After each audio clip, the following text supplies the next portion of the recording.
I suddenly realized this hotel was getting smaller every day. To make sure, before going to sleep, I tied a rope between the two walls of my room. When I woke up the next morning, the rope that had been pulled tight was now hanging loose. I rushed into the hallway and measured the distance myself. Last night, even with my arms fully stretched, I couldn't touch both walls. The hotel was really shrinking. I immediately told my coworkers. At this speed, we would all end up being crushed alive. But they didn't believe a word I said and told me not to slow down the work. The next second, they pushed me out together. Only then did I realize something terrifying. I had no idea how long I had been trapped here. On the very first day I checked in, I became a chef at the hotel. Every day, all I did was crack eggs non-stop. That day, while I was in the restroom, the door handle was suddenly yanked violently. What do you mean?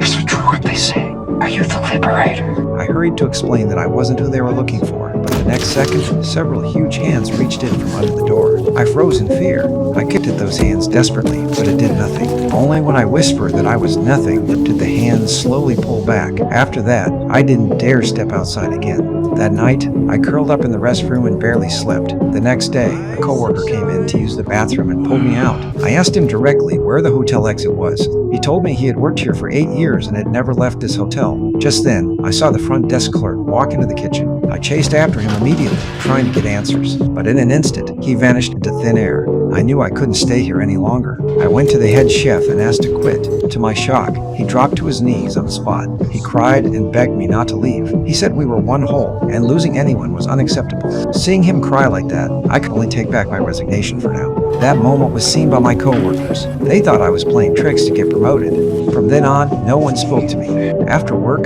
they even kicked me out of the dorm. With nowhere to go, I returned to the very first room I stayed in. But at that moment, the hotel fell into chaos. The head chef led the others dancing wildly in the kitchen. In the hallway, harsh instrument sounds echoed.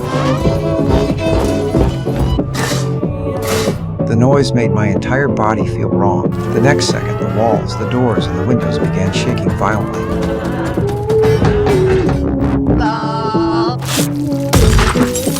With the sound of glass breaking, everything suddenly went silent. In that moment, I understood one thing clearly. This hotel was shrinking again.